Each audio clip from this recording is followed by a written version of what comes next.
Y'all might be able to fill me in a little more on what particular year this is. 69, 70. Short bed. Good, nice, pretty interior. It's got a good running sounding motor in it now, but the upgrades is happening. 5.3 4L60. Gonna go in here and we're gonna raise that front end up just a little bit, get it off the ground. I'm gonna put a little cam in it. Stall converter. It's gonna be all right. It is going to be all right. Power steering truck, which is a plus. So everything gonna work with it. But that's the latest. That's the newest. What we're gonna do on the swap.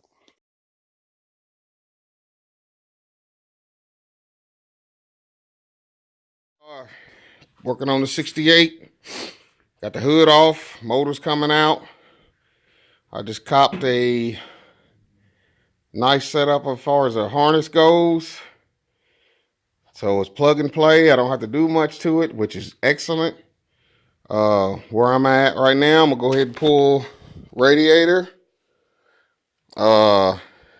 shroud, undo the transmission line. I'm gonna pull the motor out with the transmission, and then pull the transmission and the motor apart, pull the converter, and then put the converter in the 4L60. Being this is a 700R transmission, is what I was told. It don't look like it. That's not a 700R transmission. Yes, it is. Okay, we got a 700R transmission, and we're gonna put the converter from the 700R, put it in the 4L60 with the cam for the 5.3. And this is where we at. It's gonna be 5.3 with cam be here Wednesday, I think. I went with the I wanted to go with the no springs cam from BTR, but it's back order. And then and from what I gather, the stage 3 is a naturally aspirated cam, and the stage 2 is either or cam or naturally aspirated or turbo cam. The last one I did was naturally aspirated, and it done good, sounded good. So might just go back at that same cam. But this is where I'm at. This is what we're gonna do. Cross members out, or no, the cross member bolts are out. Striver caps off. Motor mounts are loose. And exhaust manifold's loose. Spark plug wires off. Radiator's out. Rehook my chain up. Jack him up. Hopefully it'll walk right out of there. And then set him on the ground. I got one of the torque converter bolts loose. I don't know if this is a good thing or a bad thing, but every bolt on this motor, as far as tight, was not tight. Torque converter bolts were loose. I could loosen them with my hand. Engine mount bolts were loose.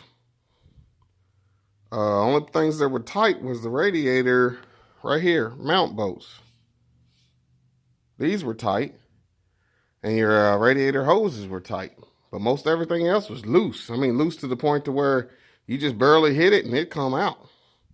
Alternator bolt that holds alternator on, right there, loose. Real loose. So, like I said, I don't know if it's a good thing or a bad thing. Good for me, because I ain't got to put a whole bunch on it to pull it out. Bad for the individual that owns this if he was going to do a whole bunch of driving, for the simple fact that it would, over time, it'd tell on itself. It really would. I need to unhook the oil pressure sending line. So he's going to go with like a aftermarket gauge setup for this truck. So The mechanical gauges and stuff, I guess they'll stay in. I'm not sure. I'm gonna hook everything up as if the mechanical gauges are gonna work until we get the other gauges, or I'm going to and hook up the oil pressure, leave the oil pressure sending unit in the motor, the 5.3 motor, just in case we go the other route. And then again, the temp sensor will be the LS1 style, the 3-wire setup. I think that'll be it. Temp sensor. The alternator, of course, we know how that works off the battery. Fuel pump, we're going to go with the same one I always use. It's generally a lifetime warranty advanced auto setup.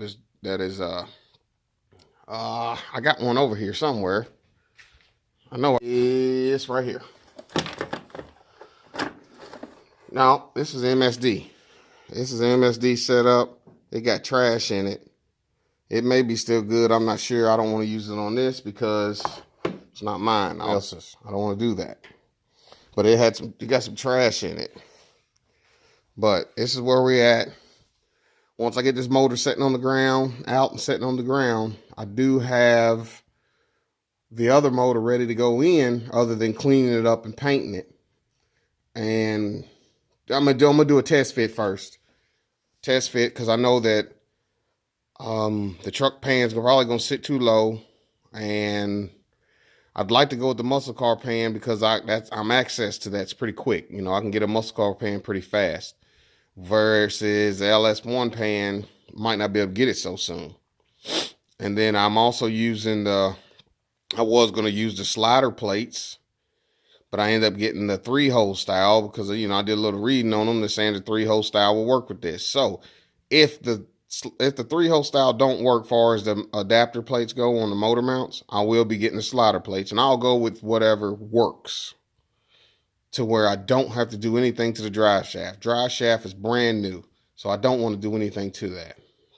But this was a very strong running 350. Very strong. Very, very strong. Sounded good, ran good. But I'm not for sure what he's going to do with it when he pulls it, but he's supposed to come get it in the morning, so that's where we're at. About more than 3/4 of the way out. Get him out. Get him sitting on the ground. And I'm calling it done for the night. That's the deal. 700 R4 looking pretty good coming up out of there. Like I said, 4L60 going back in it. I'm going to pull these mounts. Like I said, go with the other mounts. I want to say these look like Corvette style manifolds. 638's the number on the block. I'll look that up. See what style 350 this is. 305, whichever it may be. It's like I said, man, strong running motor. Strong running motor. We're gonna go with the newer stuff though. But I'm good with it. I'm cool with it. I'm just about there. Just about there. Ready to set him on the ground.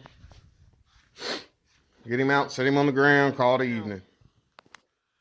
Garage is a mess, but it's coming down. It's out. It is out. Engine bay is empty. We're going with, like I said, going with the 4L65.3, baby. That's what we're going with. I'm gonna clean this. I'm gonna spray a firewall down. Exhaust. Ain't gonna be a whole lot I gotta do there, I don't think.